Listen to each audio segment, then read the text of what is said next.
Welcome to పూరాలోకల్. గత assembly ఎన్నికల్లో BRS టికెట్పై Khairatabad assembly నియోజకవర్గం నుంచి గెలిచిన దానం నాగేందర్ ఆ తర్వాత అధికారం చేపట్టిన కాంగ్రెస్ పార్టీలో చేరారు. అనంతరం జరిగిన పార్లమెంట్ ఎన్నికల్లో సికింద్రాబాద్ నుంచి కాంగ్రెస్ టికెట్పై పోటీ కూడా చేశారు. ఒక పార్టీ నుంచి గెలిచిన ఎమ్మెల్యేకు మరో పార్టీ టికెట్ ఇవ్వడం పైన అప్పుడు చర్చ జరిగింది.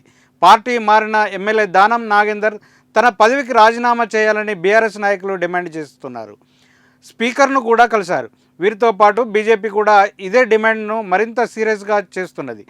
బీజేఎల్పీ మహేశ్వర్ రెడ్డి ఏకంగా హైకోర్టును ఆశ్రయించారు.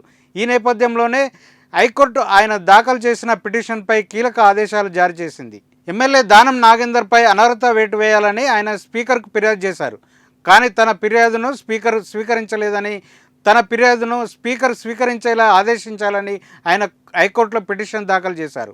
హైకోర్టు ధర్మాసనం ఈ పిటిషన్పై వాదనలు విన్నది, తీర్పు కూడా ఇచ్చింది. ఏలేటి మహేశ్వర్ రెడ్డి పిటిషన్ను స్వీకరించాలని, పిటిషనర్కు ధృవీకరణ రసీదు కూడా ఇవ్వాలని ఆదేశించింది.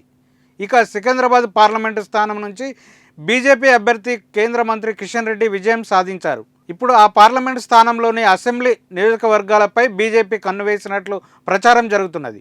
పార్టీ మారిన దానం నాగేందర్పై వేటు పడితే ఖైరతాబాద్ అసెంబ్లీ నియోజకవర్గానికి మళ్ళీ ఉప ఎన్నిక జరుగుతుందని, అప్పుడు బీజేపీ ఆ సీటును కైవసం చేసుకోవచ్చనే ఆలోచనలో ఉన్నట్టు విశ్లేషణలు వస్తున్నాయి. దానం నాగేందర్తో పాటు భద్రాచలం ఎమ్మెల్యే తెల్లం వెంకట్రావు, కడియం శ్రీహర్లపై దాఖలైన పిటిషన్లపైన విచారణ జరిగింది. అయితే స్పీకర్ నిర్ణయం తీసుకోవడానికి ముందే పిటిషనర్లు కోర్టుకు వచ్చారని ఏజీ తెలిపారు. స్పీకర్ ఇండిపెండెంట్ ట్రిబ్యునల్ అని, స్పీకర్ నిర్ణయంలో కోర్టులు జోక్యం ఉండదని చెప్పారు. సుప్రీంకోర్టు కూడా గతంలో ఇదే అభిప్రాయాన్ని వ్యక్తం చేసిందన్నారు.